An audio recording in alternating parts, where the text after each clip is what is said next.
That's not your machine? No. I have a little technology issue. We can totally share. Don't worry about Yeah. Calling the meeting to order at 7:01.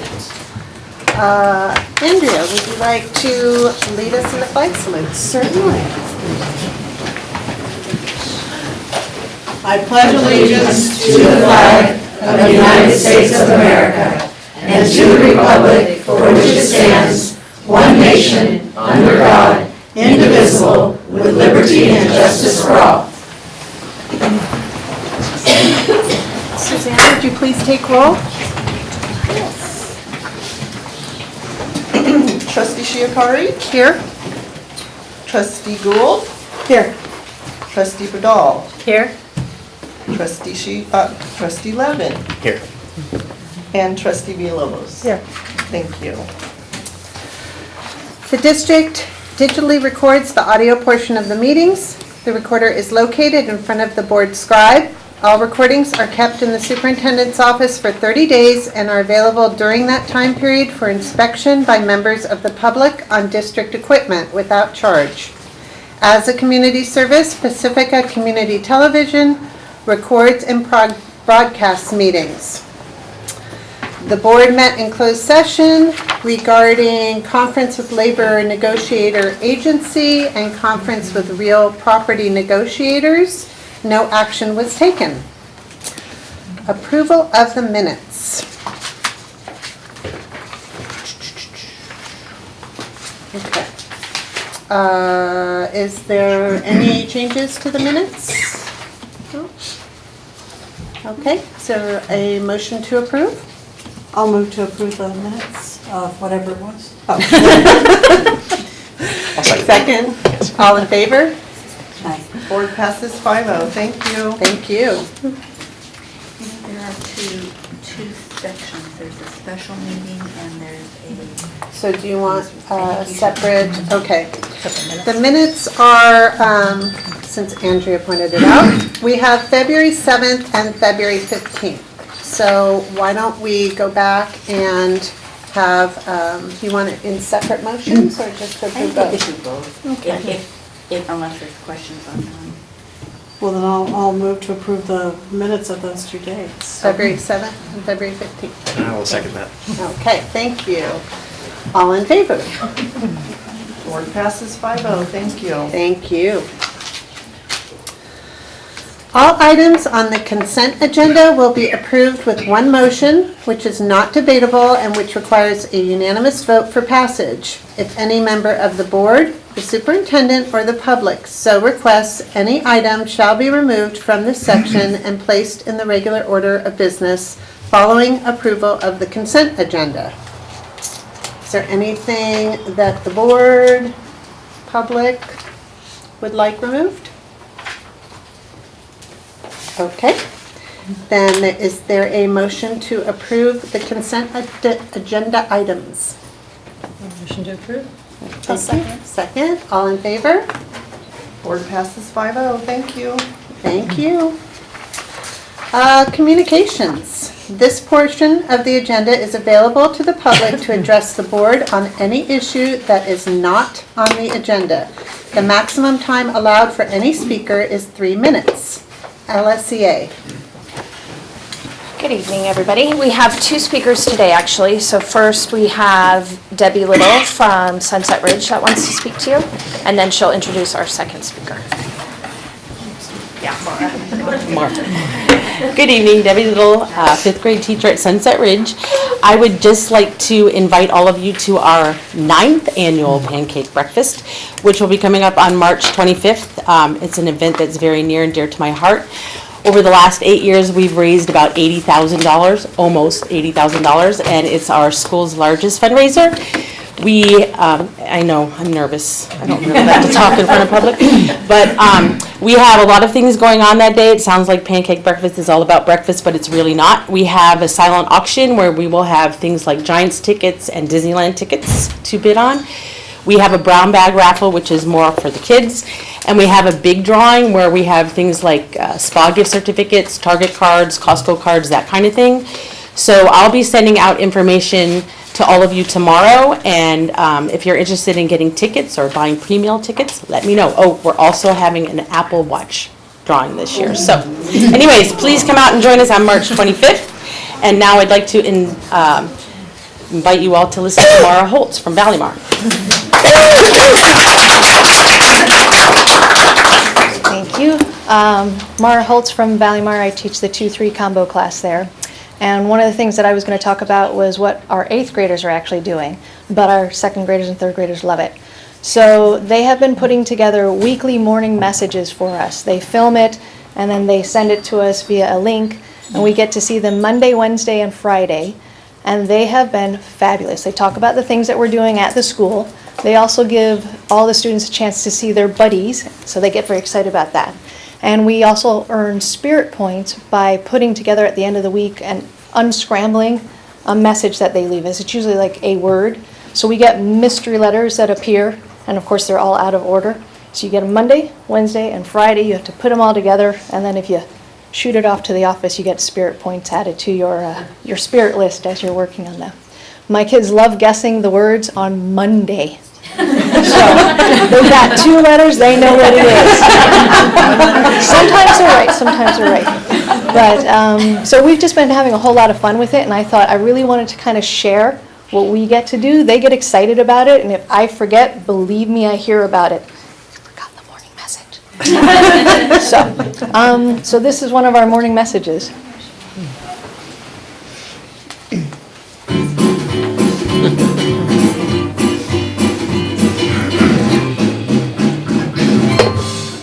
Good morning, Valleymar. I'm Javante. And I'm Justin. Today's date is March 6, 2017. And we're broadcasting from Shrek Land.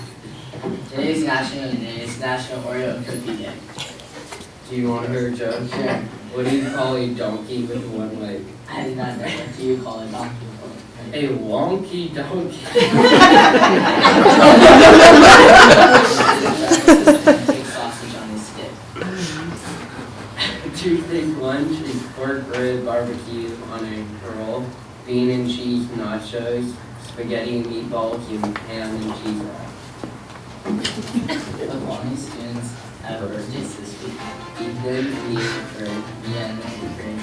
Madison in 4th grade, Logan in the 4th grade. Viola in 4th grade, Delmar in the 3rd grade. Kaylin in 1st grade, Anna in the 3rd grade. Kendra in the 3rd grade, Joshua in the 5th grade. Luca in the 3rd grade, Christopher in the 1st grade. Kaya in the 5th grade, John Luca in the 6th grade. Chelsea in the 6th grade, Charles in the 6th grade. Upper grades finally got to participate in Who's Art last Friday. We got to play fun basketball games with our class. we blasted music while we shot food. Here, take a look.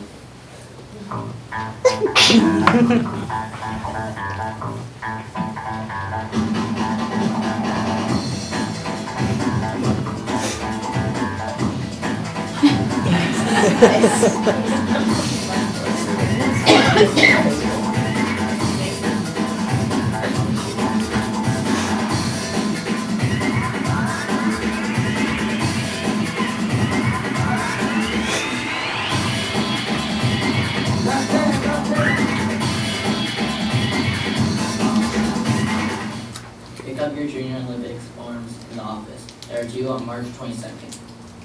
Practices for Junior Olympics are Tuesdays and Thursdays right after school for 1 hour.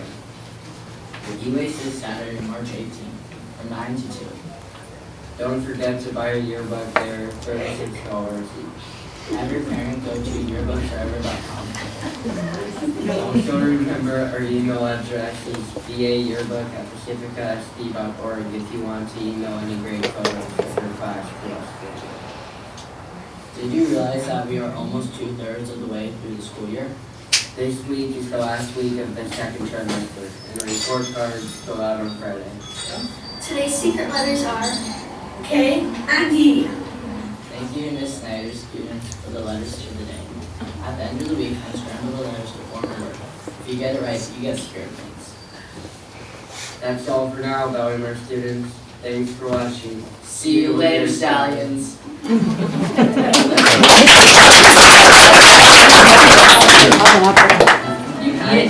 had it like on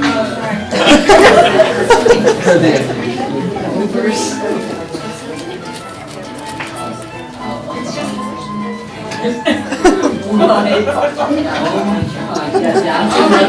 that's not reading.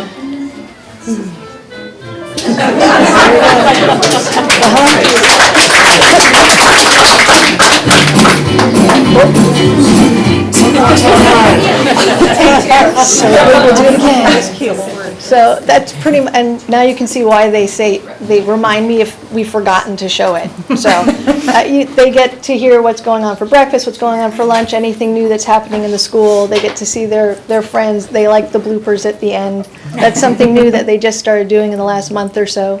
So it's just a really nice kind of fun way to start off our morning. And that's the Valumar morning message.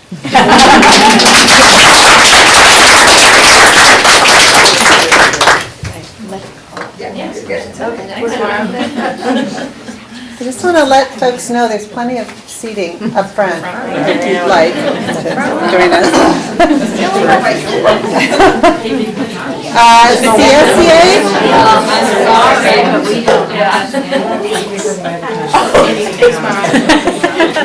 That's a good sign. I don't have any cards, but just double checking if there are any people that wish to address the board. Okay. Correspondence? None. Board Superintendent Communications. Who would like to start? I can go ahead.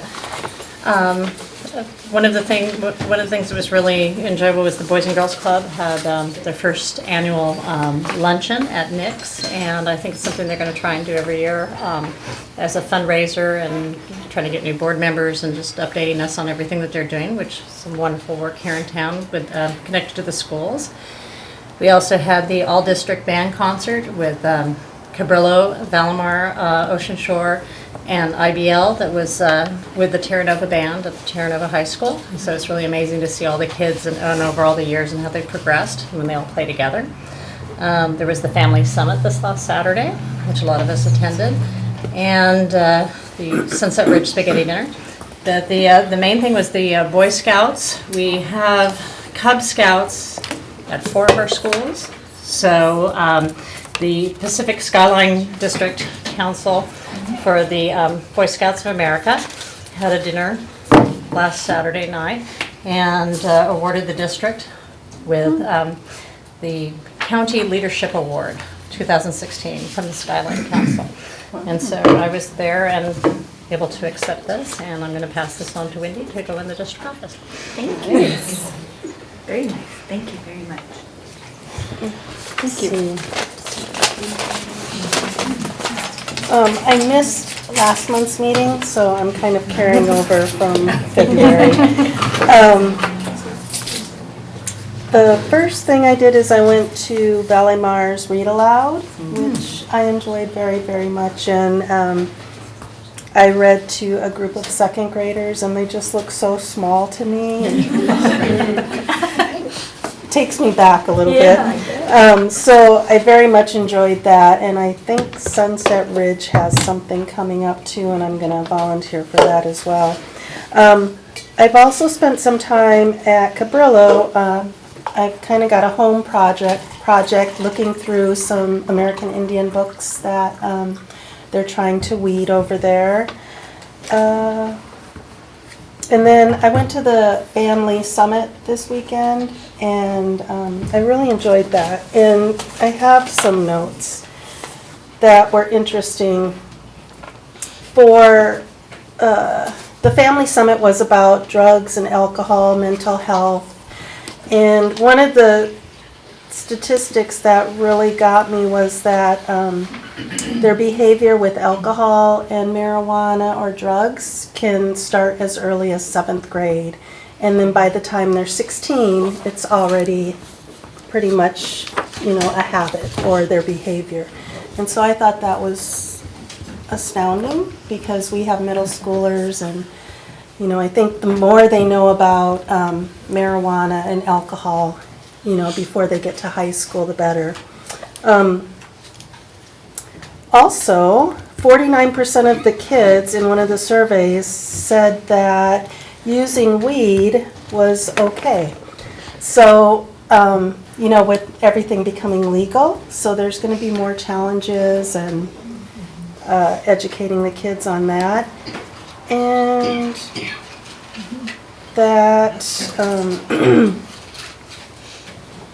I wrote down something about expulsions, and I think that had to do with drugs. So it was really informational, and I really wish more parents would go, just so that, if anything, you can learn the lingo. I'm almost 50, so there's a lot of lingo about marijuana that I didn't know, and the different words they use, and so it was very informational, and I hope we have another one, soon. So, since the last meeting, I've been doing my volunteer work at Cabrillo and teaching the little first graders music once a week. And that's been really fun. It's world music, so we've done music from China and music from Africa, and so that's one thing. I've been traveling a lot for work, so I literally just got off a plane and came straight here, and I was at Department of Education in Washington, D.C. So looking at projects there that I'm directing that deal with education finance, and looking at weighted student formulas for districts where they try to distribute resources according to student needs across schools to try to promote more equity. So I've been up to that. In between travels, I also went to the Family Summit on Saturday and attended mental health session, and also attended a session on parental engagement. And what was eye-opening for me was really all of the services that are actually out there and available, counseling services that are in our community that I had no idea about. Quite honestly, so I felt a little naive. I was like, really? but I think it would be good for more parents to go. I mean, there's an okay turnout, but there were also seats open. So there's a lot of information there. The other thing that I learned there was sort of got a firsthand account of resource teacher at Oceana, and talking about sort of dealing with kids and getting it sort of their first-hand account of the services that they provide, and trying to provide also referrals, because they can't do everything in the school. So that was important. And then of course, I did learn some things in this parental engagement, words for different forms of marijuana that I had no idea. I don't need to know them yet. My sons are only 4 and 6, but I'll blink a couple of times, and then I'll have to start, there'll be new words then that I'll have to learn, but that's my report. I guess I don't have much more to say about the summit, except that it's an important service that we bring to the community, and I know it will grow as we build it over the next few years, but it's really important information there for everybody, and well run, and just great job was done with that summit. I was real pleased with it, and giving up Saturday morning, it was still very, very well done. And I've written down here that I got to go to Sunset Ridge for the pancake breakfast, because it's my favorite. I know, my favorite. Always spend way too much money on those. That's always been good. And then I got an emergency email yesterday about Diversity Day, so I guess I will see you on Diversity Day. Joe. Bringing some kids from Cappuccino to talk to the 7th and 8th graders. So, I don't know, more future stuff than, because we just had a board meeting. Not much more. Well, I also attended the Boys and Girls Club luncheon, as Elizabeth did, and We had a few meetings with, we had a meeting with the city to discuss the Odstad project and a few other Odstad meetings. I attended IBL's PTO meeting, and as usual, was impressed with what a lot of work a small group of parents can produce and do for our kids. I also attended the CPAC meeting last week. I'll pass this along to our board and anyone else who would like to look at it. It was San Mateo County Special Education Local Plan, or SELPA, presentation, and it's very exciting what they're doing at the district level, I think, because they're going to revamp their website and make a lot of information much more accessible to our parents. And I've always felt, having had kids in special education, your introduction as a parent into special ed can just throw you for a loop. When I went into my meetings, I knew everyone in the room and knew they were all there for my children and my family. And it was a long meeting, and at the end they asked, do you have any questions? And I had to say, yes, what did we just discuss? Because, when you're talking about your children, you just kind of go blank. So they're going to have, on their website, they're going to have links for parents on, the IEP meeting, what to expect, questions to ask, a real sort of hands-on, step-by-step. And I think I talked with Ray, and we may be putting a link, we are going to be putting a link directly to this, so that our parents, we can direct them to our website, they can just link up directly to this information. So I'll pass that down if anyone is interested in looking at it. And I did not make it to the summit because I had grandchildren visiting this weekend, so from Colorado. But it sounds like it was wonderful. And so just to, not to reiterate everything that was said about the summit, I think that this was our first annual summit. We appreciate the support of the Pacifica North County Partnership. Pacifica Prevention Partnership. Prevention Partnership. I always get that mixed up. NCPP, right. Mary Beer and her team did a fabulous job. Dr. Avila attended the meetings to organize the event. Again, it was our first one, and so I hope that the word will get out. What a great opportunity it was. There were student speakers, and there were panel members, and there were, again, other resources from the near community, just to support our families as our students move from the middle school level into the high school level. And I think it would even benefit some of the high school students so that they had an opportunity to kind of hear from their peers what they could do to get some support. Because sometimes it's a difficult, it's a big world out there, and it becomes a little difficult to navigate. And so we want to try to give wonderful resources for our students in knowing how they can navigate.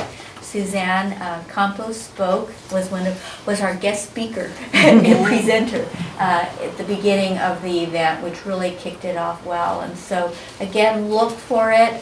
Ray, myself, and Mary will be talking and debriefing about the summit on how we can move forward, improve. If people who attended have some suggestions, but Mary got some wonderful comments too from the evaluation. So I thank them for working with us and providing us this great service.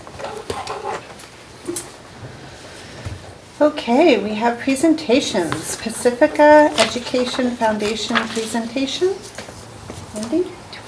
Okay, so I get to present Christy in Novak, who is our AEI specialist, Access, Equity, and Innovation Specialist, along with Tom Stafford, who serves not only as our principal of Cabrillo, but as the music coordinator, will be presenting for the Pacifica Education Foundation, kind of an update of where we are. Sandy Stefancic serves as the president, and I will.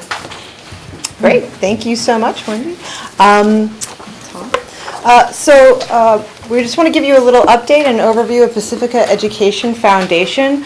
If you're not aware, Pacifica Education Foundation is a district organization that really helps to support crucial and important programs that are actually occurring across all the schools. So I want to give you a little information on what has been going on and what we're looking forward to in our relationship with Pacifica Education Foundation.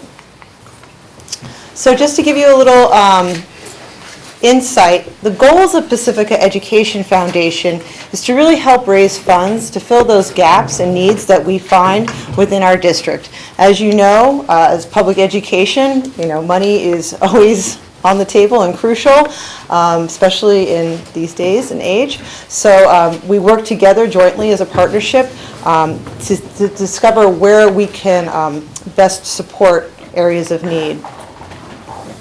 A lot of the money will go towards core curriculum, whether that is a core program or lessons that are found within core standards. One of the huge goals of Pacifica Education Foundation is the concept of equity. Because we are servicing the entire district, we want to make sure that every child in a particular grade or situation is being affected, exposed, or enhanced educationally from the support and programs that Pacifica Education Foundation does. So that's a slight different than what PTOs do. PTOs do a wonderful job as well with supporting schools in the district. That's more of a site-specific. So ours is more of a general umbrella, just to understand the difference. We work closely. Again, I tend to work with Pacifica Education Foundation as a liaison, and we discuss where the goals of Pacifica School District are as things evolve in order for us to be aligned. And of course, another goal of Pacifica Education Foundation is parent involvement, volunteers, and also the idea of how we can continue to raise money in any fashion whatsoever. Currently, on the Pacifica Education Board of Directors, we have Elizabeth, who is also on the PSD board. We have Bruce Ferry. We have Karen Newsty, who used to be formerly a principal at Ocean Shore. We have Courtney Kujowski. We have Alden Miller and Sandy Stefancic, who is currently the president. These are volunteer jobs, and they all care deeply about where the direction is. Just as a note, currently the board is at 6 members. 5 is the minimum in order to actually run a foundation. So the focus this year has really been on parent and volunteer recruitment, especially for the board, but also for events. If we don't have a certain amount of members that are involved with Pacifica Education Foundation, it becomes increasingly difficult for us to be able to run events and fundraising events. As some of you might know, it takes a lot of work to do such things. So we are actively looking for volunteers, whether that is for to be on the board, we meet once a month, or to volunteer for different events. So I just want to talk about some of the new programs that started occurring last year and continuing into this year. So one of the main areas that Pacifica Education Foundation does help support is music. They help support 6th grade, but they also started last year expanding the music program to 4th and 5th grade to amazing success. I just think that it's been incredible pretty much the response and the amount of students that are involved. Music is important. It can give you so many different aspects within your brain and learning, so I think that's a wonderful thing. I say that as a musician myself that went through public education. So we did hire a .8 music teacher last year for this. In addition, one of the other main focuses of Pacifica Education Foundation, as a result of talking with the parent community and engaging also with Pacifica School District's vision, is the area of STEM, which is science, technology, engineering, and math. This is a huge area in our society that we have great need for, and then also to enhance this area. This also ties in with the next generation science standards that Pacifica School District has currently been transitioning to, much like every other district in California, and other states as well. And so we started a computer science simulation experience. So they go through a unit of study in which they are tying in the ideas of predator-prey in this case, and then creating simulations, which is extremely real-world application and really enhances the concepts, and that's really the idea. You're creating interactive experiences. We are also going to be expanding that towards 7th grade this year, and then scaffolding to 8th grade. Let me just go here. Okay. Just put that all for you. The vision for this current school year and then moving forward is within a similar theme. The idea of continuing supporting music and expanding into 3rd grade. Pacifica Education Foundation does support this idea. They see interest, and so we are looking forward to seeing how that might occur. Also, continuation with computer science and computational thinking, which ties in with science, technology, engineering, and math lessons. That also talks a little bit about how can we start integrating robotics into our curriculum, which costs some money, but over time, there are definitely effective ways to do that. And then also the concept of maker spaces. So just to give you a brief understanding of a maker space, it is a common space that you can have in a school or a library where you can do a myriad of different projects. You might have a sampling of some robotics, you might have some coding, you might have some sewing, you might have a cardboard corner. The idea is that you're learning by doing, and that really is the mantra of 21st century learning. How do we tie in the concepts that we're teaching to direct application? So I'm very excited about that. And then also helping support teachers in the continuing education of next generation science standards, and also experiential project-based learning, and how about to do that. How can you help? Well, we would love it if you would be interested in volunteering. Also donating to Pacifica Education Foundation. You are donating for your child, for your family, for your community. This is our foundation as a whole, and it does again help every child and distributes it in an equitable way. So I just wanted to re-emphasize that again. We are going to be having next week, donation week is coming up for Pacifica Education Foundation. There'll be some flyers that are sent out, and so please be on the lookout for any of that information, and please consider donating to the event. Also, again, volunteering is also great. You feel great when you volunteer. What can I say? So if that's something you've never experienced, this is a perfect time to do it. And if you have if you are part of a corporation or a company and would like to partner with Pacific Education Foundation, we are more than happy to have a conversation with you about that. So, any questions? Or?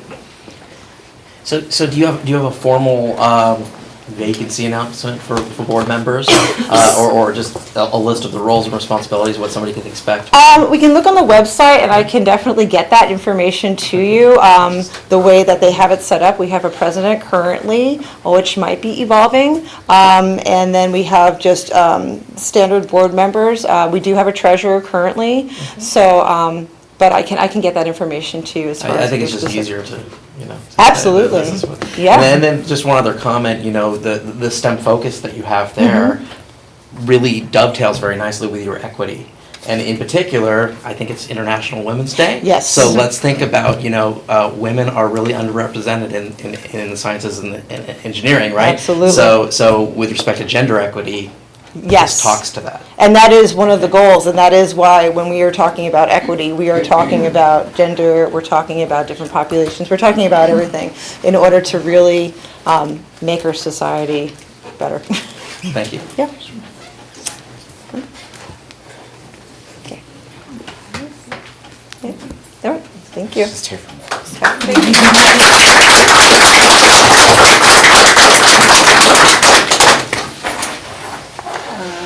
We have resolution number 2017-03-08-A through 2017-03-08H. Thank you. I bring forward to you these resolutions that really reflect, or hopefully reflect, our appreciation of all of the efforts of our parent volunteers in Pacifica School District. We are very, very fortunate to have such a tremendous community, people who are willing to put in money, but hours being in that classroom and providing service to our students.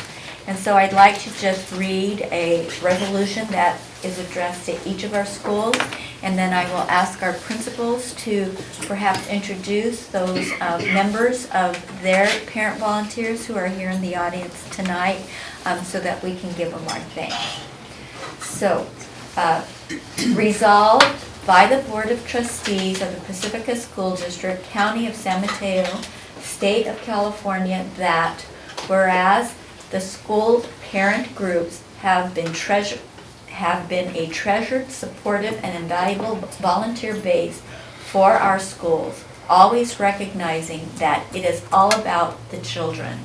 And whereas the parent volunteers of our schools have brought a wealth of experience, energy, and excitement to the benefit of the school site by contributing their time and effort to provide a warm, welcoming, and professionally rewarding atmosphere for the teachers and staff of the school.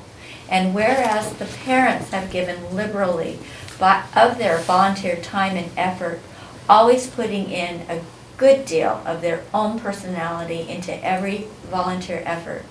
And whereas each member of these vital groups that has worked tirelessly when asked to raise monies to provide the extras needed for the school site, and oftentimes raising money to provide for the basic needs of the school.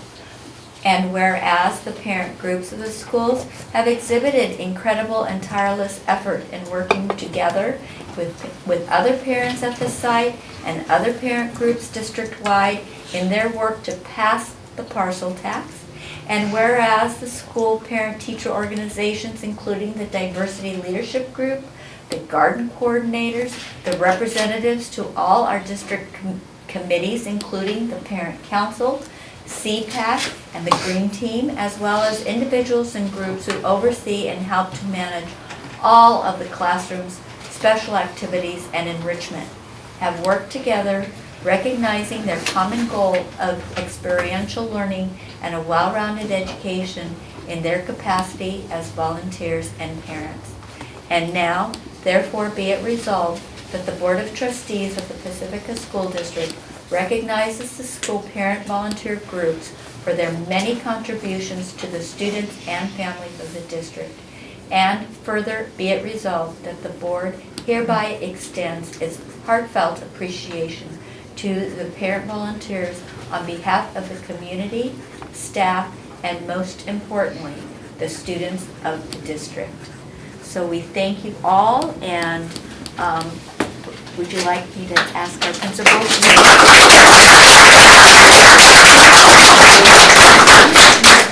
Introduction? Sure. Shall we start with Cabrillo? Tom Stafford? I think so. So, yeah, if you get on the camera. Thank you. So I'm Tom Stafford, principal at Cabrillo, and it's my pleasure to give this resolution to our co-presidents of our PTO, Ms. Shelley Murphy and Ms. Shauna Kopersky.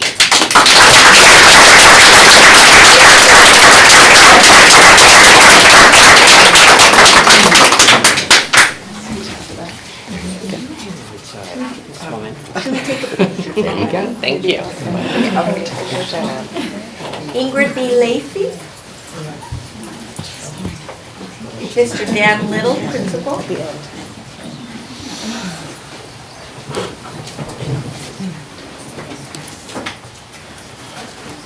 I'm Dan Little, principal at Ingrid B. Lacey, and it gives me great pleasure to give this resolution to Mrs. Janine Castaneda. She is our PTO vice president.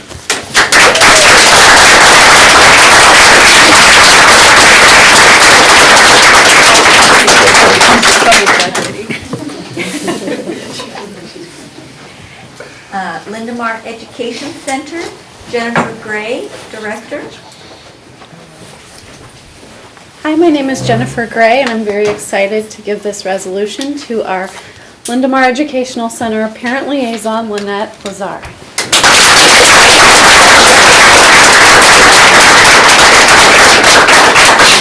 Ocean Shore Principal, Joe Funk. Good evening. I am very excited to give this resolution to our PTO president, Kim Jones, and to Sarah Kunzler, our parent rep for K through 2.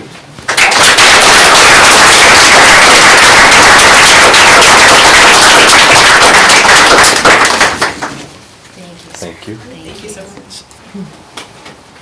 Principal Debbie Skiles, Ortega. Thank you.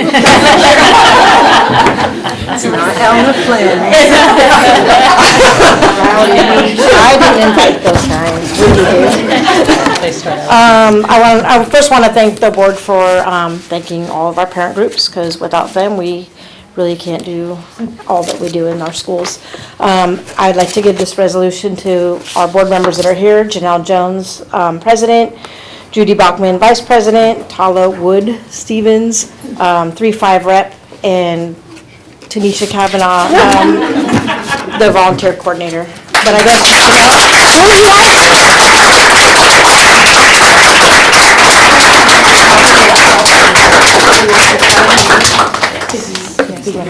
good job. Good job. Yes.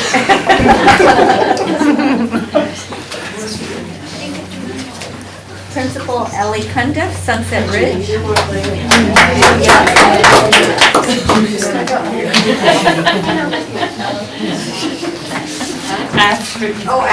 So I'm Ellie Cundiff, I'm principal at Sunset Ridge, and I just want to thank all of you guys for volunteering and helping out at schools. I think Debbie said it very well, and I'd like to introduce Liz Blazer, our PTO president. She stepped in and is doing an amazing job, and we're very happy to have her.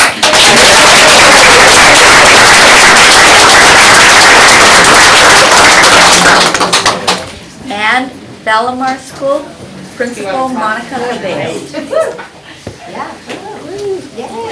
Best friends. I am Monica Labeo, the principal of Valamar School, and it's my pleasure to present this resolution to our co-vice presidents of our PTO, Charlotte Allen and Antonia Urbina.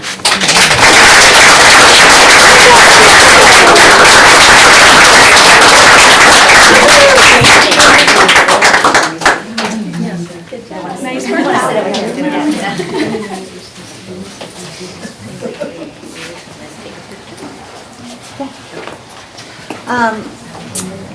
I would just like to thank everyone on top of the thanks we've already given you.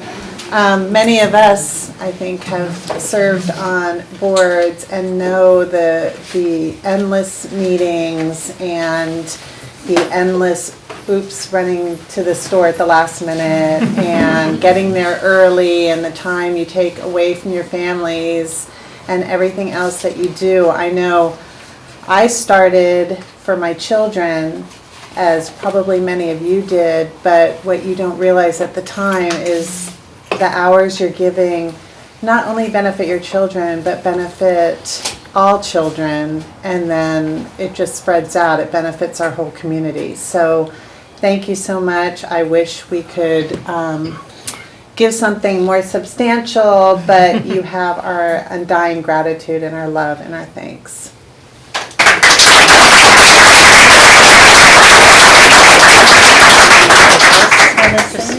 Just to duplicate everything that's been said, and you know, all the schools and everybody knows that we can't do it without the parent volunteer groups. And so you're invaluable to all of the schools.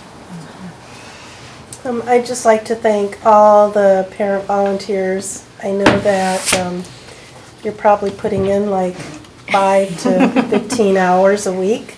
Sometimes, you know, more than, you know, not maybe 20. Maybe So thank you very much, because you guys make a difference.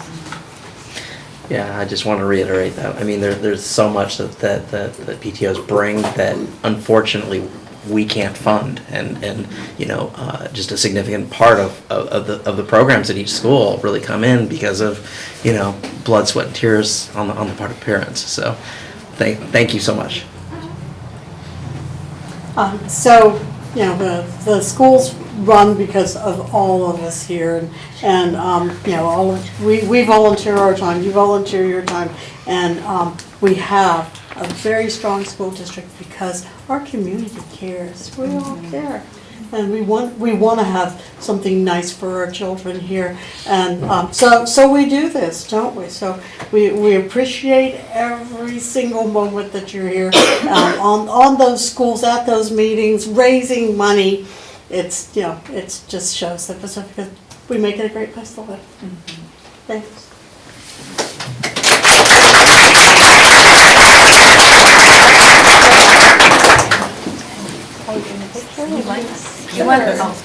Can we do a picture before everyone runs out? Picture. Do a picture. If you would like to come up.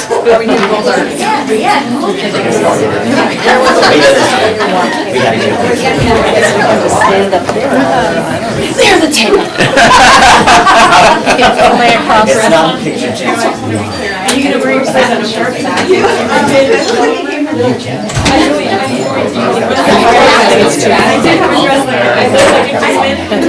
It was always going to be for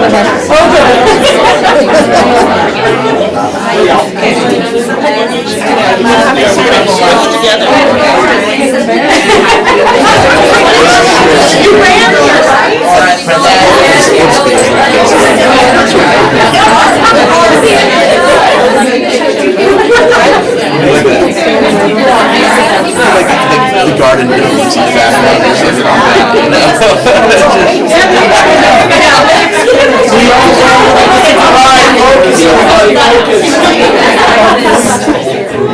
Everyone turn sideways and squeeze in. Turn sideways and squeeze. We're trying.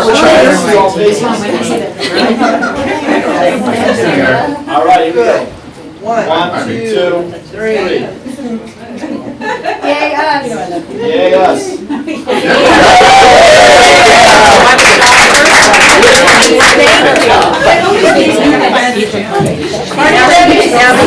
Thank you so much.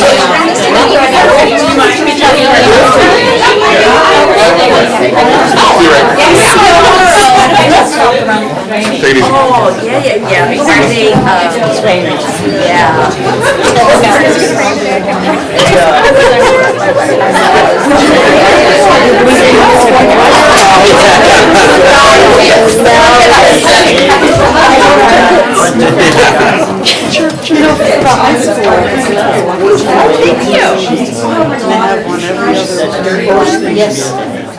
They lock my door. I know. Oh, they're on there. No. You can stay. You can stay. I was gonna ask you, but I can't remember now. Well, stay, we got. I do, but I have a kid home alone. Take a comfy seat, good. Pick a seat, any seat. You get to stay. I stay? Okay, thank you. It's not punishment. Tell us afterwards.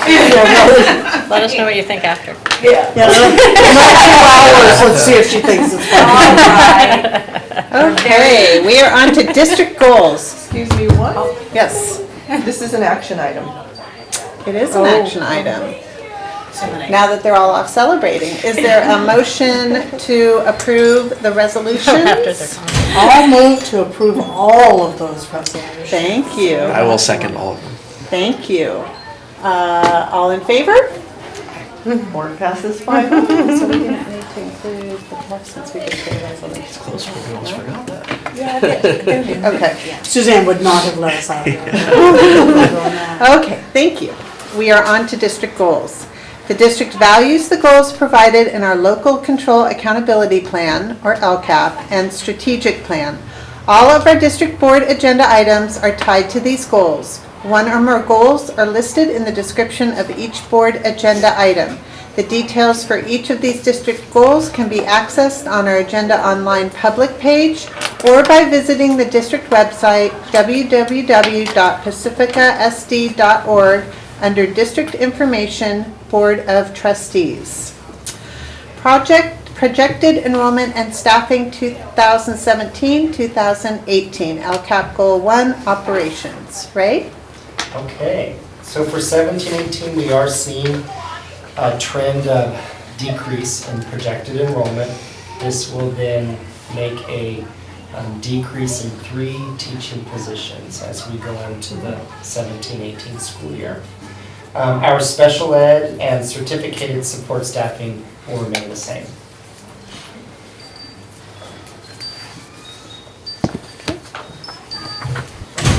Any questions, discussion?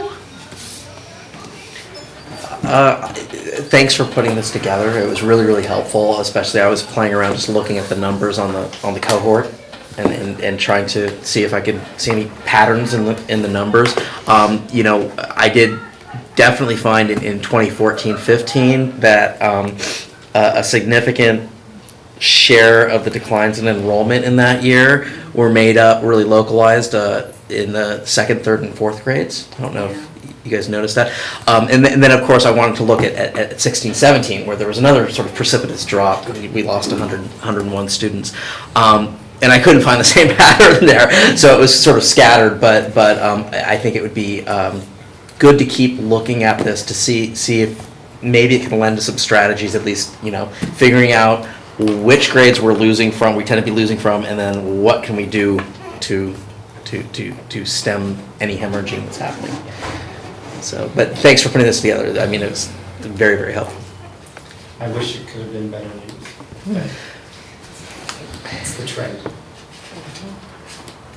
Well, and is it not the trend in many cases in the Bay Area? It seems like what different articles I'm reading, which I would guess is tied to housing and. Yes. Yeah, but our district is reflective of many districts in the Bay Area. But I have to say too, some districts are growing, and like Burlingame just opened up another school. They had closed the school and then reopened it, so it's interesting where the path. Well, Foster City's adding a lot of housing. Yeah, yeah, so Belmont Redwood Shores, I believe, is increasing. So it's interesting to see the pattern and where the people are going, maybe closer to the 101 or, I don't know. Could be kind of a pattern that kind of falls where the housing is being built and where housing for younger people and lower cost housing builds, that's where the schools are increasing in the kind of the middle to southern part of the county. Yeah. The schools are increasing in enrollment, and kind of the mid-north, it's mostly declining. Do we have movement codes? Oh, I'm sorry. Oh, no, go ahead. Do we have movement codes at all? Do we have any any code for exiting students that, or we just don't see them in the next year's enrollment? Is that how we find out? What can you define? Just to figure out what the motives for them, you know, Like where they go. where they go, because it's one thing if they move out of district. It's an entirely different thing if they move to the private sector and they still live here, right? And I just want to make sure it's not the latter, because that's an entirely different problem that we probably have more. We can try to have some control over, right? We can't follow them out of the district if they're going to public in the sense of understanding why. Yeah. But we do know that some students move back to their district of residence if they've been in our district on an inter-district transfer. Yeah. So that, we can have but. It's pretty rare though. Yeah. It's rare that happens. So but anecdotally, it's usually because a parent has found, is working a new job place, or people are leaving because they're able to afford a home outside of our area. At the summit, Yeah. what the wellness counselor specifically mentioned as the number one reason why students were going to his office were because of anxiety due to not being able to afford rent and having to move, and that he already had a handful of kids who were already moved out of the area but still going to the school. I don't know how they do that. But, so I think the housing really is a big tough. part of it, and it's also affecting the kids, that they're going to be leaving. Yeah. Yes.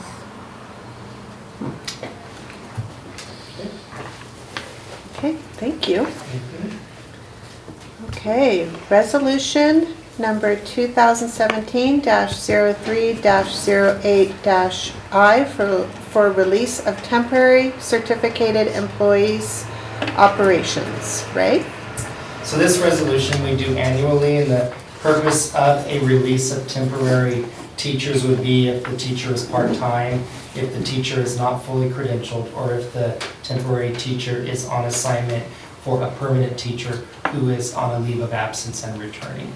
And so this is an action item, recommendation to release the teachers that fall into that definition.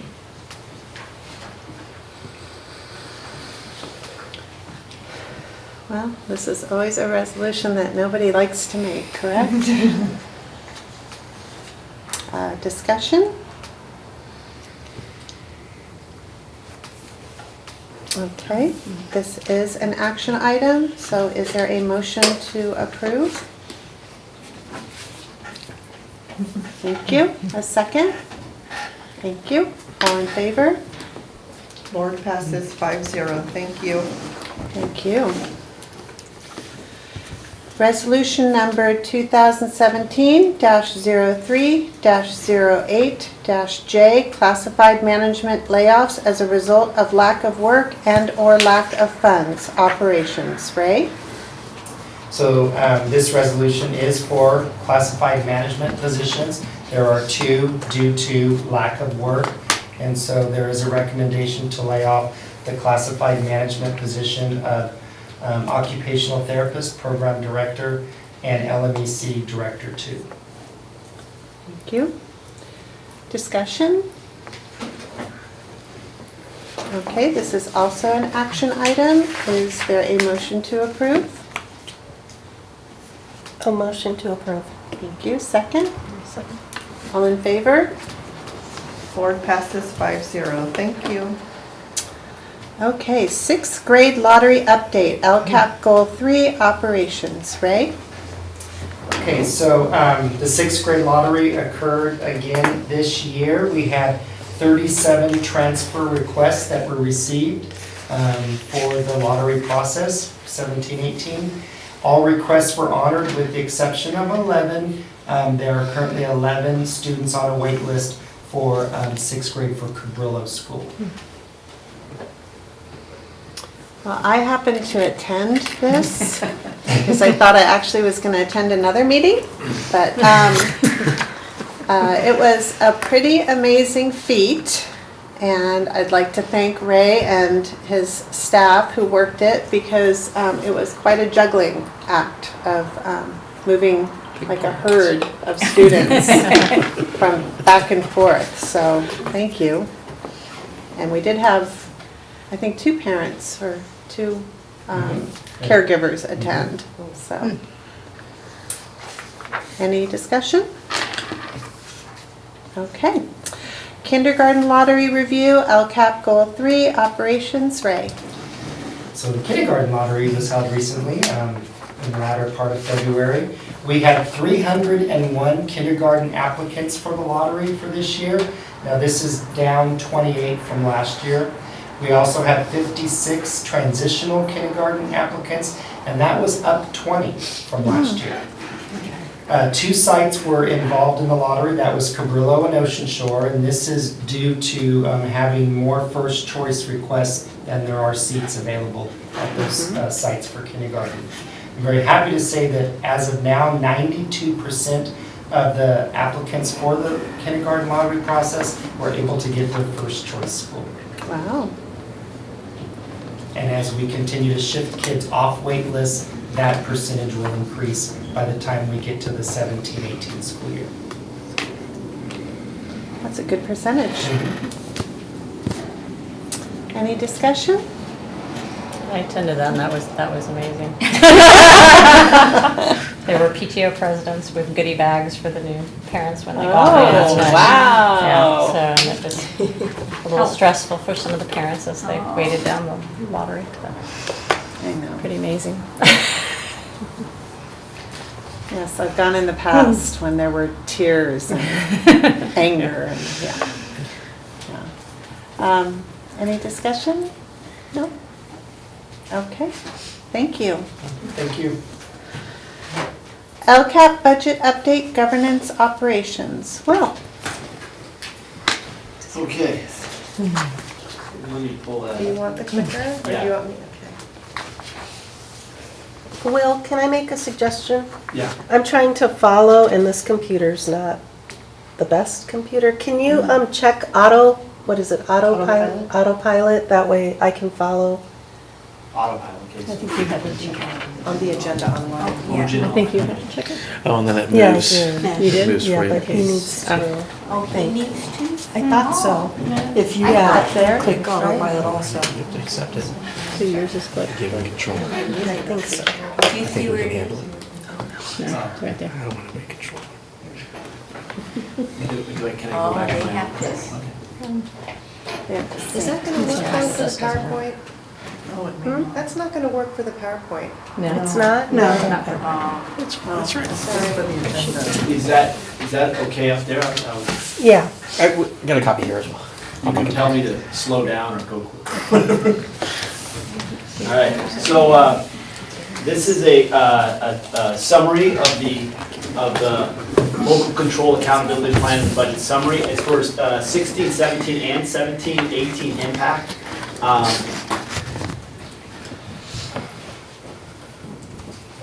It's not on.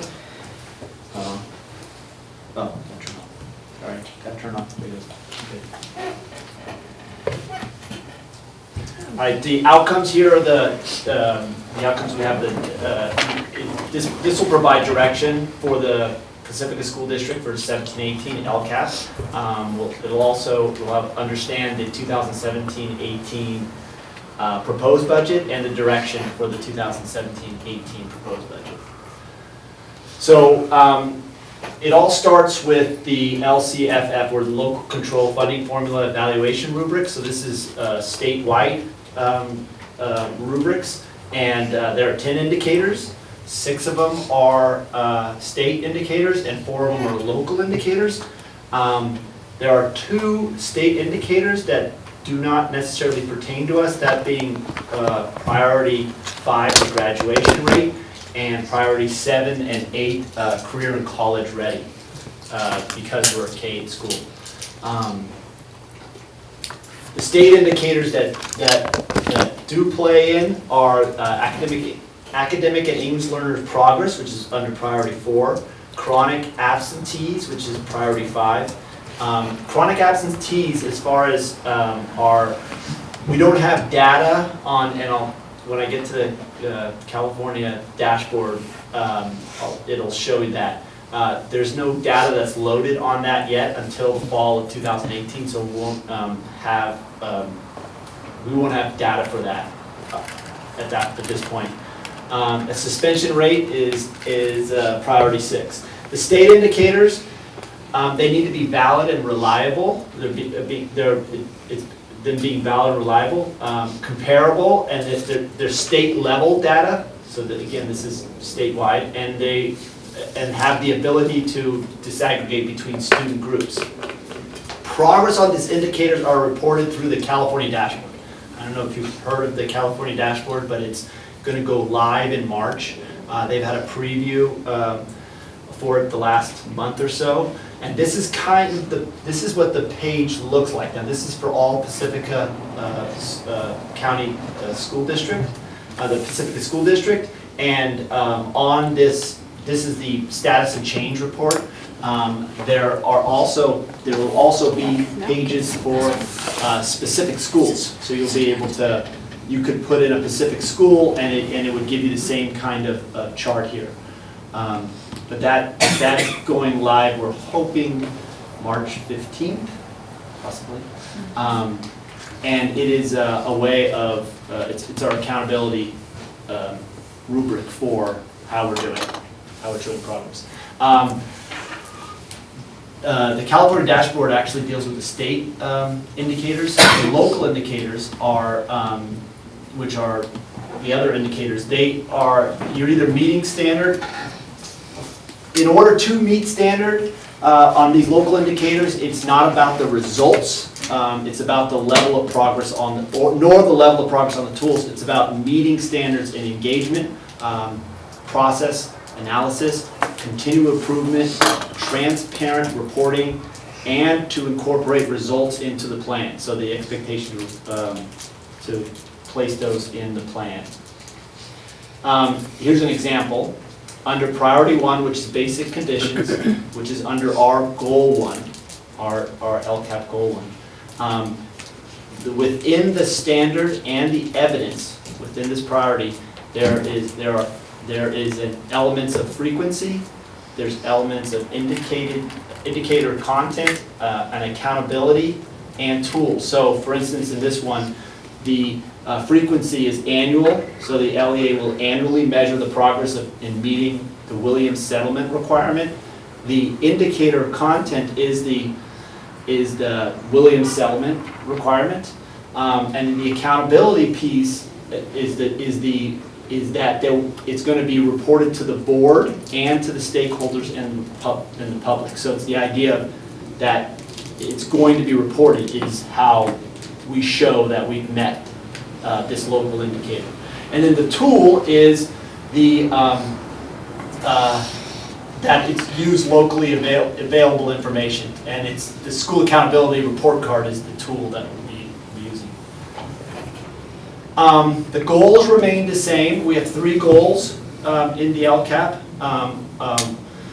Goal 1 is with regards to condition of learning. Goal 2 is pupil outcomes, and goal 3 is engagement. And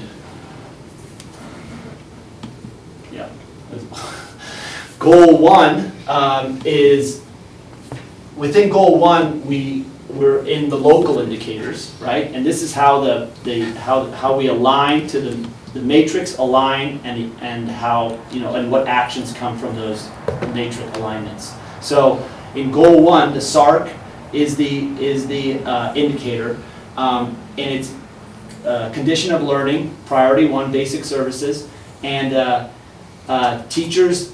We're looking at the teachers are appropriately assigned and fully credentialed. If making sure that pupils have access to standard alignment instructional material, and that our school facilities are in good repair, are maintained good repair. The tool that we're using is the survey tool, and that's again implementation of the standards. It's priority 2, and then the action is providing time to administer assessment. So that's again, it's a local indicator. Goal 2 is a state indicator, and the California dashboard is our indicator if we're making progress in that. And it's that's under priority 4, which is pupil achievement. The action updates for that is we're enhance and align benchmark and data analysis tools. We adopt new benchmark reading assessment. So we're looking at adopting Fontes Pinnell for next year as our ELA assessment. And then we're expanding the music program to 3rd grade, and we're also exploring options for internet connectivity for all families. And then for goal 3 is both a state and local indicators under goal 3. The California dashboard, again, is utilized. We're going to be looking at our chronic absentees in priority 5 pupil engagements, and the suspension and expulsions in priority 6 are suspension rates. Parent and student and staff surveys will also be part of priority 3, which is parent engagement, and priority 6, school climate. So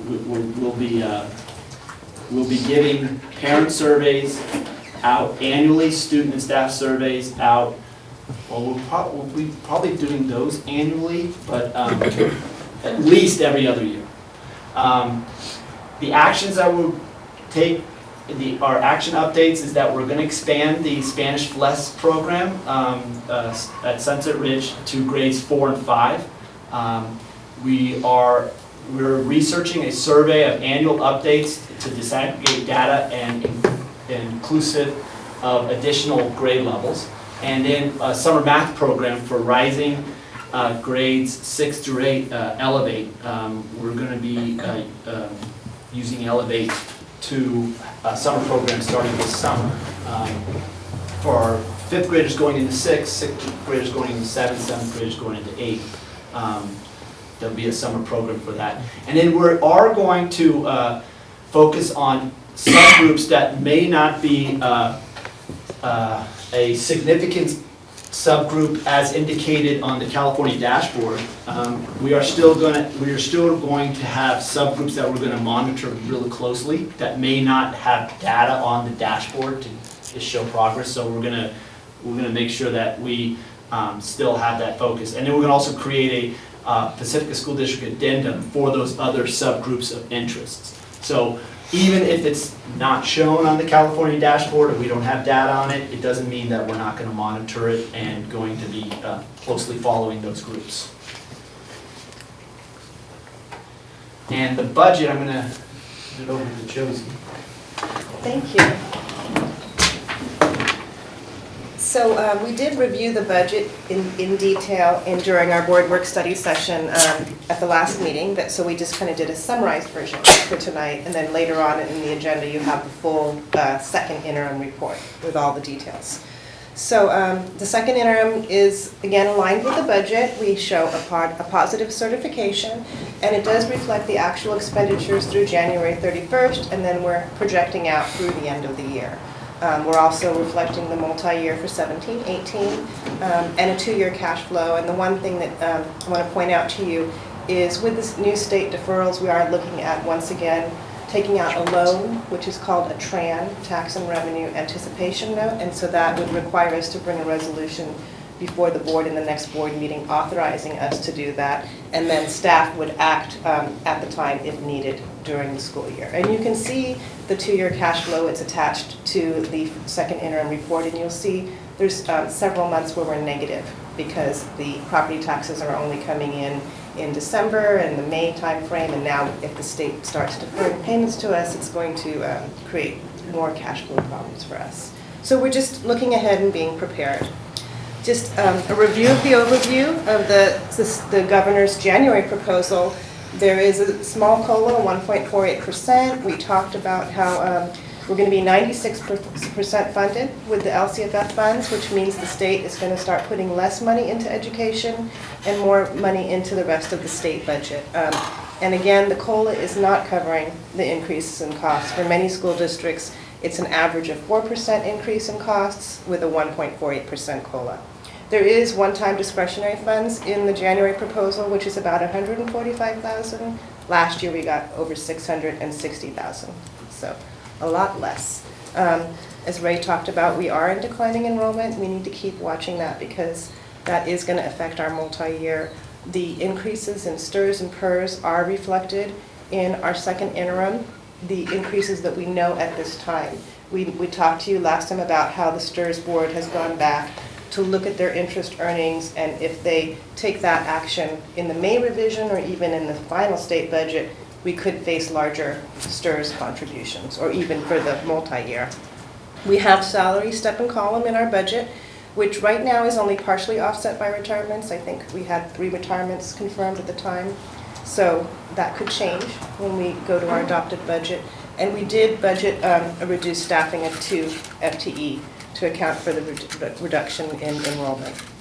Our multi-year, we looked at this, at our study session. We're in deficit spending, looking at the multi-year, and we're also looking at our reserve going. I know the board really wants to have a 6% reserve, but with declining enrollment, flat revenues, increasing retirement costs, we're deficit spending, and our reserve goes below the 6% that we would like to have. So we're in much still in a better place, because if we were at a 3% reserve, we'd be looking at budget cuts right now. So just kind of looking ahead. Cash management, the reserve is just so important. Anything that comes up, like the, we'll talk next about the Ortega portable roof. We've had other facility issues. We've had special ed placements. There could be other unanticipated costs, or the state could, continue deferrals. And so we really need to maintain the reserves as much as possible.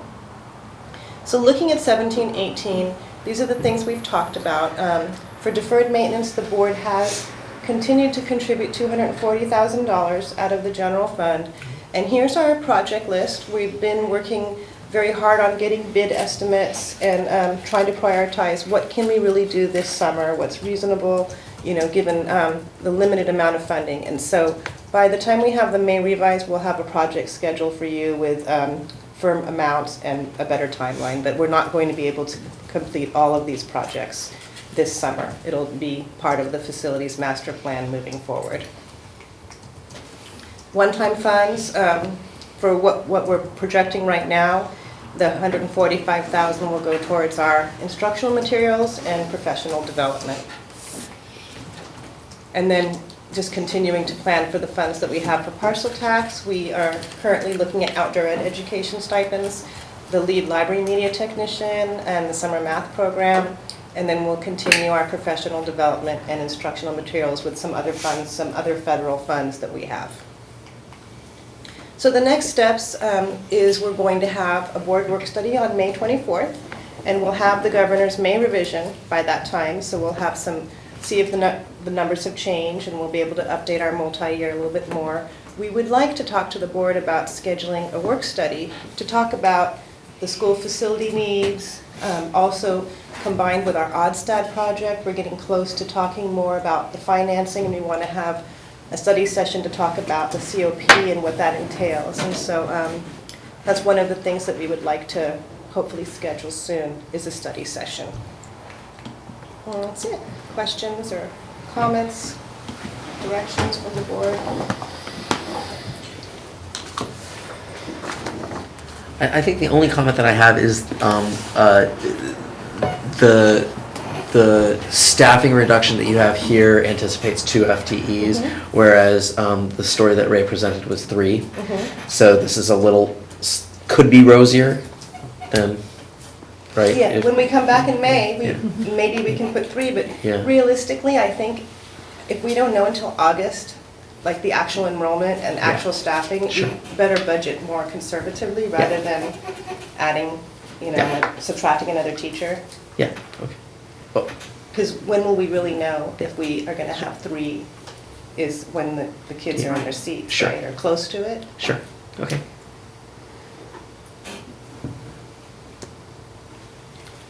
Anything else? So my wonder is if there is a certain timeline you would like us to have the work study. Is it prior to May? Is it sooner than later? Or I think if we do it, and Elizabeth and Kathy are on the ODSTAT subcommittee, but I think if we do it any time in the May-June timeframe, that should be sufficient, because we'll go away for the summer and come back in the fall, and that's when we're really going to come back and talk about issuing a COP for ODSTAT. That's kind of our timeline. Sounds good. Okay, so we could wait like till after, like, school's out kind of thing? Or, Yeah. and how are people scheduled for their vacations or whatever? Would like, I'm gonna actually miss the June 7th meeting. That's the only one I'm out for. Even if we did it in early August, that's still a good time frame before we issue the usually that's when you're out, right? Well, yeah, that's when all the high schoolers are the last week of their vacation. And we're usually. Yeah, I won't be here. So is So June, it sounds like. June's good, or even May. I mean, if we can get together. Yeah, it can be before the study session as well. It's an education on the COP and financing. So can- what would be best? Oh, I'd like to do it earlier. I'll go with May. May, June works for me. I'm gone the first 2 Wednesdays of May. Then we have a board meeting and a work study. Oh, okay. Then there's the 31st though of May. Did you say it could be added, it has to be a separate work study or it could be added onto that work study? But I think it'll be too long. It's gonna be a lot of information. So so it looks like we could do the 31st or we go to June 21st. May 31st or June 21st? What is our pleasure? I think I can do either of those. I think I'm okay with either of them. I'm okay with May 31st or June 21st. We already have a board. There's a board meeting on the 21st. No. There's not. Then why is that? 7th and the 14th. Okay, I don't know why I have that now. Sorry. I would prefer June 21st. Okay. I know. Repeat every 3 weeks. Oh, somehow. First, you go on to that spring break. So you gotta reset your calendar. That's where we don't have one. Yeah. Okay, so June 21st. June 21st, we'll put a work study. So maybe we have to see if we keep goes. We'll try to schedule that. Yes, thank you. So June 21st and what time? It'll be 6. And we'll confirm it. We'll have ISOM advisors come and present, so if she's available, hopefully she is. Otherwise, the 31st is a second choice? Yeah, okay, or we could go with the 31st, we'll let you know. Okay, as second Okay. choice. Thank you. Thank you. Okay.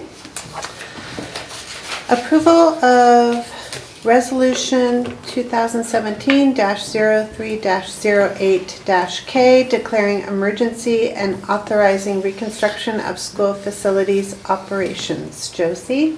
So with the heavy storms in January, we did have, even though facilities was well prepared for many of our sites, and we did have the Ortega portable where temporary top tending is, had major leaks through the roof and through the walls, and so we contacted our insurance company and they sent out their preferred company, Belfour, and it was determined that we needed to have the roof and the walls replaced. So we did file an insurance claim, and we will be reimbursed for a portion of this, but because of the safety of the students and needing to get the students back into the portable, we could not go through the formal bidding process where you advertise for contractors and in the newspaper and take bids. So this is an emergency situation, and we are able to do an emergency resolution, which if the board approves, then I would send it to the superintendent of the county for approval, and then we would be fine as far as not going out for a formal bid. And the portable is, what, over 20 years old? Yes, they're all very They're old, all and so that aging. is on our list of facility needs. And I'm just curious why we couldn't buy a new one instead of, is it what the insurance wants us to do? Well, the To insurance fix- isn't really even going to cover the whole thing, because part of it is a maintenance issue, which is on us, not maintaining our portable. But to buy a new portable, we would have to go out and. I mean, this is 42 grand, and I'm not sure what a portable is, but it sounds like it would be a lot more than 42 grand. Yeah, even when we moved the portables from Cabrillo to Sunset Ridge and Ocean Shore, the moving costs alone were over $100,000, and then putting the electrical, and it was pretty expensive. So a new one would be more expensive. I mean, I guess the only consideration here is you put the 42 grand in, and then what is the new useful life of it, and you can consider that. But if it's, if it's got another 10 years in it, it's probably worth it. Right. Something like that. Just the walls and the roof? The walls and the That, the roof? 42,000 is the walls and the roof, and now we're going to look at the carpeting and the flooring, which isn't So it'll going be a to new cost a one. lot because we did receive a donation of carpeting. Oh. And Smigsig said they would probably reimburse 1/3 to 1/2 of this cost. So Sounds like it'd be almost new by the time. it'll be a nice, clean, portable. Piece. Refurbished. Refurbished. Driven only on Sundays. With a big storm. So this is an action item. Is there a motion to approve the resolution? I'll approve it. Second? All in favor? Board passes 5-0. Thank you. Certification of second interim financial report for 2016-2017 governance. Josie? Okay, thank you, and we just really did review the budget. So just to mention, with the second interim, it does have the Form CI for the board to review, and it has the fiscal indicators, and it does point out deficit spending and declining enrollment. So those are the things to look at when you're reviewing. I know it's a pretty extensive report, and that's why we tried to do the PowerPoint as a summary. Well, you know how much I hate deficit spending, but looks like we're heading into that again. Yes. Are there any questions about the second interim? Did we ever really stop deficit spending? I can't remember a year when we didn't have. Yes, Yeah. the structural deficit spending had gone away when they first implemented the LCFF, and it sometimes appeared that we were deficit spending, but we were really spending one-time funds, Yeah. prior year, but the structural deficit, we Yeah, Do you but it's have- still set deficit every time. Yeah. There's a little breath. Okay, this is an action item. Is there a motion to approve? I'll move to approve the budget. The second Second. interim? I'll second it. Okay, all in favor? Board passes 5-0. Thank you. Report interest earned second quarter 2016-2017 operations. Josie? This is an information item that we bring to the board quarterly, and it just shows how much interest we've earned by fund. You see the interest rates are still pretty low, and our cash balances haven't been very high, so it's pretty low interest earnings, considering for our district.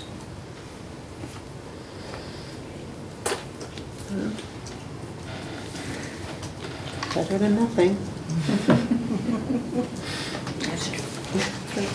And the interest earnings just go back into the general fund, they're unrestricted?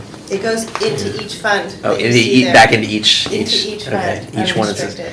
is the big earner for each individual fund. Yes. Gotcha, okay.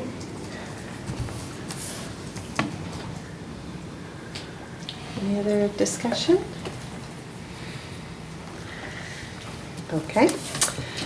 2017 CSBA Delegate Assembly Election Goal Governance. Wendy? So I bring forward to you 5 candidates for the delegate assembly. So I attached for you their bios and information that they've provided. 3 of the nominees are incumbents, and so and that was indicated in the memo. Davina Drapkin, Carrie Dubois, and Kevin Martinez.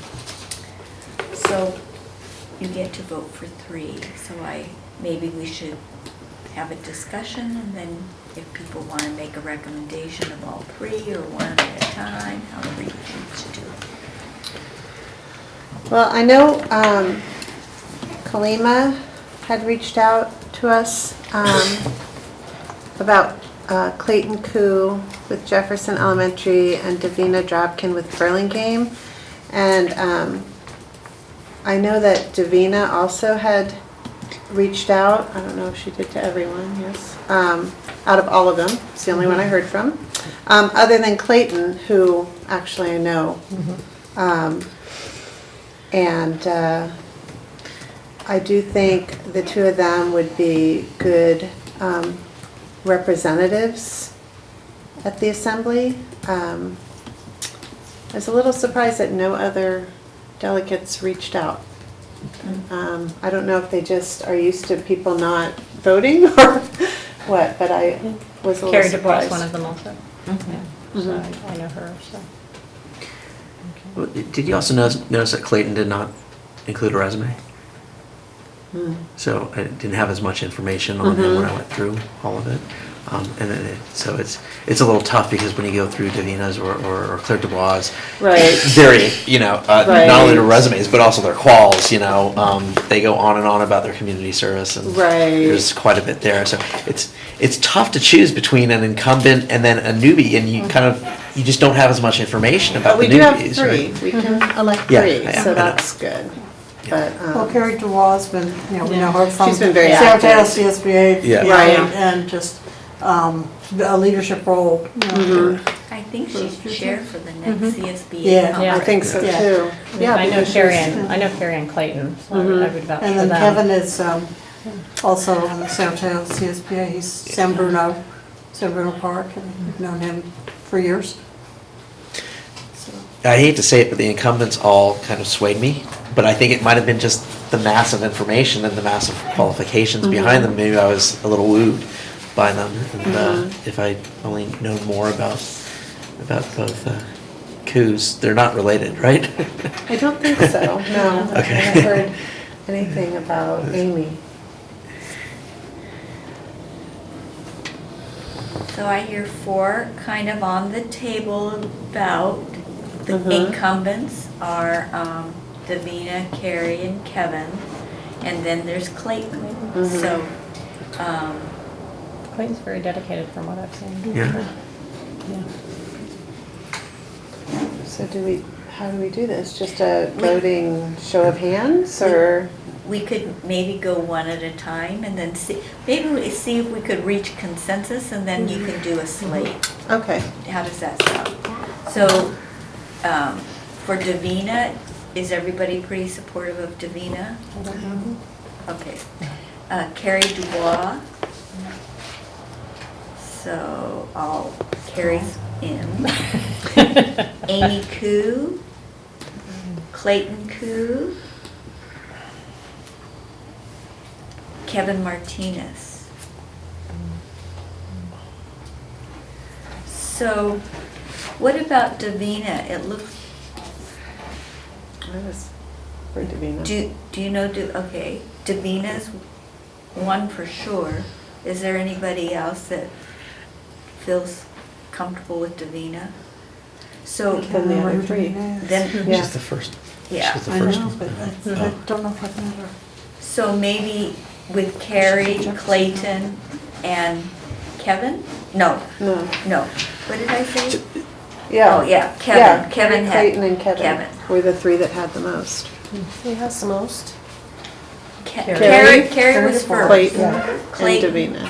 And Kevin. No, and Kevin, sorry. Yeah, Kevin. Davina, So Davina got knocked off. right. Yep. But that's just our vote. Right. There's everybody else. No, I mean, I'm happy. I think you all actually know these candidates much better than I only know them on paper. So, and that only goes so far. And that's why I was trying to say, Right. the person who writes the most about themselves. That could be a Tends to good impress me the learning most, thing, right? or you might suggest a Clayton. Right. Because he may not have understood. Right. It's his first time. Yeah, right. So shall we say Carrie, Clayton, and Kevin? Yes. Is there a motion? Motion to approve? Second? Okay, all in favor? Board passes 5-0. So cooperative. I know. Resolution number 2017-03-08-L, board compensation for missed meeting, goal governance. Wendy. So I bring forward to you this resolution, and what it is if a board member misses a meeting for a particular reason, we do have board policy that allows for that. The 3 reasons are performance of other designated duties, illness or jury duties, and or hardship deemed acceptable by the board. And unfortunately, Laverne had a conflict with work, and so we marked hardship deemed acceptable by the board. Any discussion? Okay, this is an action item. Is there a motion to approve? Yes. Second? All in favor? Board passes 4-0, thank you. Okay, future agenda items, Wendy.